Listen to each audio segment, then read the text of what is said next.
Hello again. Last week we looked at the Enabler joystick and rollerball, and this week we're going to be looking at the Enabler Pro. As you might notice, the Enabler Pro is a different colour from the Enabler. The Pro is a nice neutral silver colour, which is preferred by a lot of our older users. But the main difference is this button here, which is an anti-tremor button, so it can filter out tremors.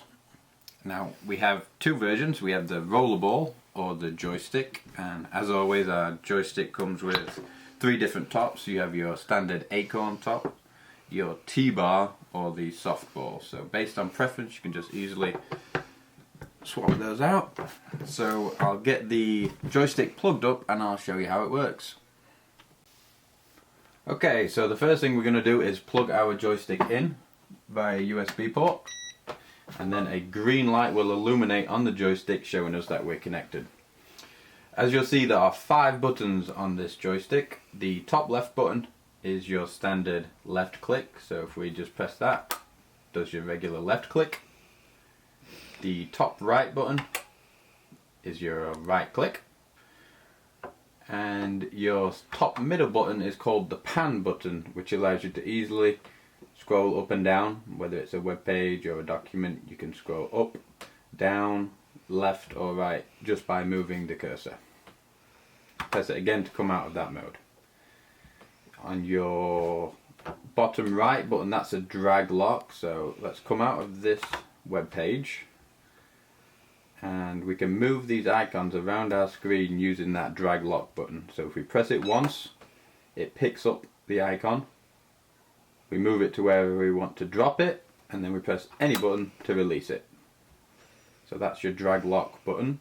And this bottom left button actually has 2 functions. So if we press it once, it's a standard double click.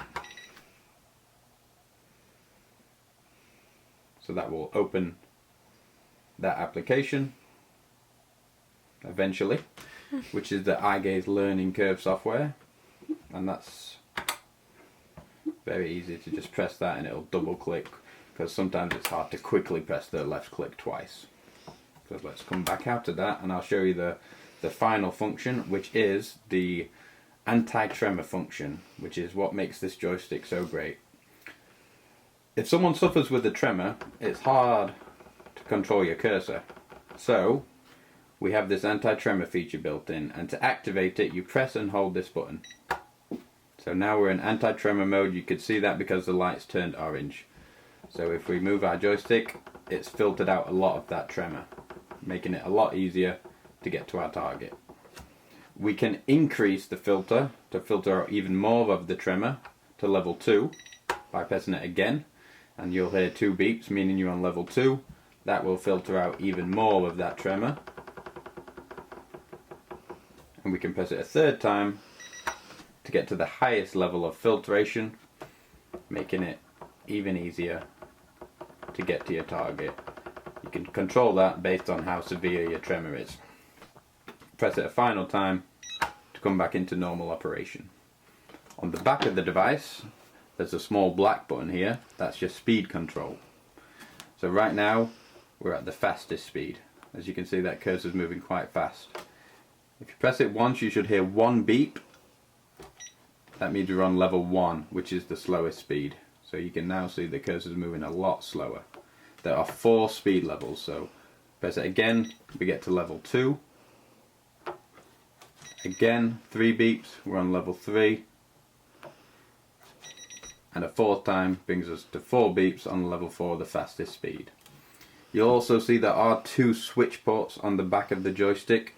So if you wanted to plug in external switches, you can plug them into these sockets and program them to be any of these 6 functions, including that speed control on the back.